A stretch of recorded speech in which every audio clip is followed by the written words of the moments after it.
Hello दोस्तों, wrestling madness में आपका स्वागत है। आज मैं लाया हूँ प्री रेसलमेनिया स्मैकडाउन शो आपके लिए, जिसमें पूरे शो के कुछ हाईलाइट पॉइंट्स और मैचेस के बारे में हम बात करेंगे। स्मैकडाउन शुरू होता है द केविन ओवेंस शो के साथ, जिसमें रैंडी ऑर्टन होते हैं एज अ गेस्ट और जिसमें लोगन पॉल भी दिखाई देते हैं, बट वो रेसलमेनिया के स्टेडियम से लाइव होते हैं। लोगन पॉल के पिटने के मूड में दिख रहे रैंडी ऑर्टन और केविन ओवेंस उनका पीछा करने की सोचते हैं और जाते हैं रेसलमेनिया स्टेडियम में एक गोल्फ कार में बैठकर, और उनका पीछा करते हैं ग्रेसन वॉलर और Austin theory.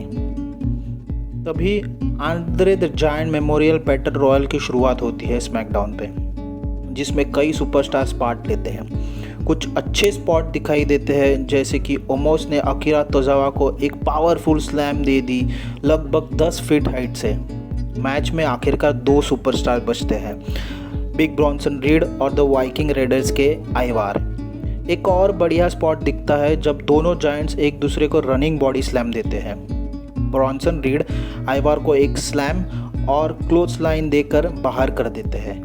Big Bronson read winner है इस साल के Andre the giant memorial battle royal के।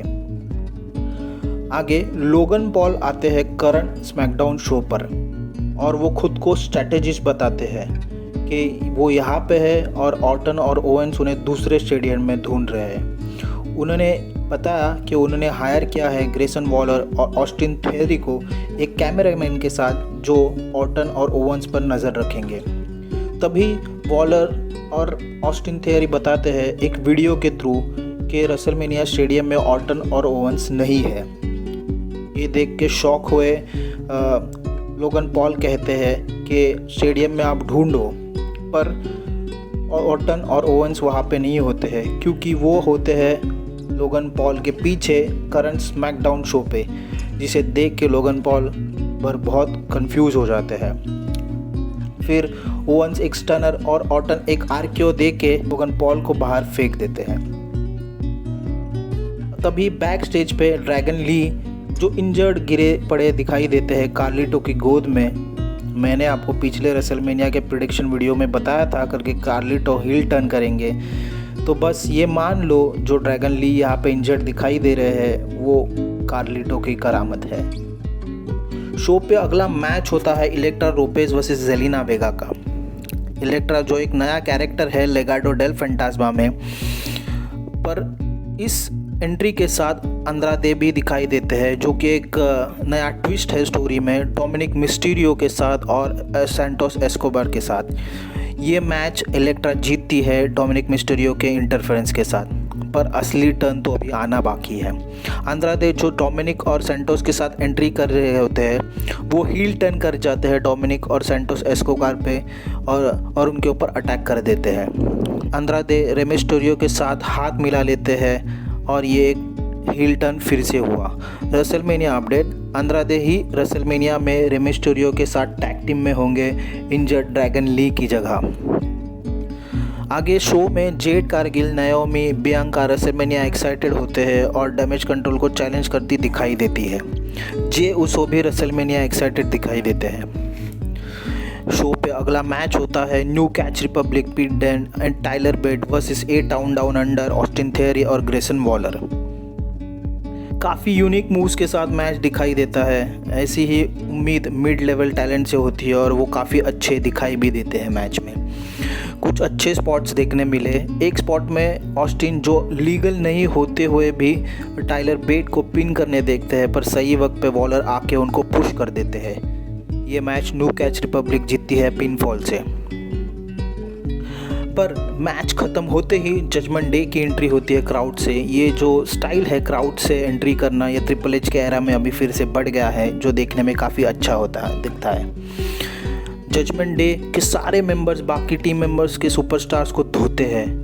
थियरी, वॉलर, टाइलर बेट, पीट डैन सबको एक एक फिनिशर देते हैं, जैसे कि WrestleMania tag team championship ladder match की प्रैक्टिस ही कर रहे हो। अब आगे एंट्री होती है the mega star LA Knight की। रेसलमेनिया एक्साइटमेंट प्रोमो और चैलेंज के साथ आए एले नाइट एक टॉकिंग फंबल में दिख जाते हैं। प्रोमो में बात करते करते च्युइंगम खाना उनको काफ़ी महंगा पड़ गया, क्योंकि बात करते करते गम उनके गले में अटक गया और एक ब्लूपर के साथ उनका प्रोमो ख़राब हो गया। पर आगे जाके उन्होंने प्रोमो थोड़ा कवर कर लिया और एक प्रोमो को सही अंत दे दी। बॉबी लैशली और स्ट्रीट प्रॉफिट ने भी एक छोटा प्रोमो के साथ स्ट्रीट फाइट चैलेंज रखा है फाइनल टेस्टामेंट के सामने। हमारा जो मेन इवेंट है आज के स्मैकडाउन का, वो लेके आ रहे हैं जे उसो अपने 8 ग्लासेस और क्राउड चैंट्स के साथ। जे उसो वर्सेस सोलो सिकोआ की ये मैच स्टार्ट होती है। कुछ बेसिक्स मूव्स के बाद जब सोलो समोइन स्पाइक देने जाते हैं तब जे उसो उनको सुपर किक कर स्पीयर दे देते हैं और एक बढ़िया फ्रॉग स्प्लैश के साथ वो पिन करने वाले होते हैं। तभी पीछे से जिमी की एंट्री होती है, रिंग में आके वो उनको मारने लगते हैं। जिमी और सोलो जे को मारते मारते होते हैं, तभी सेथ फ्रिकिंग रोलिंस और कोडी रोड्स की एंट्री होती है और जे को वो बचाते हैं। उसके बाद सोलो वहाँ से निकल जाते हैं पर जिमी फंस जाते हैं और जिमी को कोडी रोड्स क्रॉस रोड देते हैं और बेल्ट से भी मारते हैं। जे भी एक फ्रॉग स्प्लैश दे के जिमी की आज के लिए ये पनिशमेंट को ख़त्म कर देते हैं। कोडी रोड्स शो के एंड में कहते हैं फाइनल बॉस रॉक को ऐसा थप्पड़ मारूंगा कि वो भूल जाएंगे कि वो पीपल्स चैम्प है। ब्लड लाइन के फाउंडेशन को ख़त्म कर दूंगा संडे को। और ये स्टेटमेंट कोडी रोड्स का बताता है कि संडे का मेन इवेंट कोडी वर्सेस रोमन एक ब्लड लाइन रूल्स मैच ही होगा। वो आगे कहते हैं रोमन को हराकर उसका टाइटल जीत लूँगा। मेरी एक स्टोरी ख़त्म कर दूसरी नई स्टोरी की शुरुआत होगी। इसी के साथ स्मैकडाउन ऑफ एयर होता है। तो आप हमें कमेंट्स कर बताएं करके कोडी की नई स्टोरी क्या होगी। अगर आपको मेरा वीडियो पसंद आया है तो प्लीज़ लाइक शेयर और कमेंट करें। थैंक यू दोस्तों।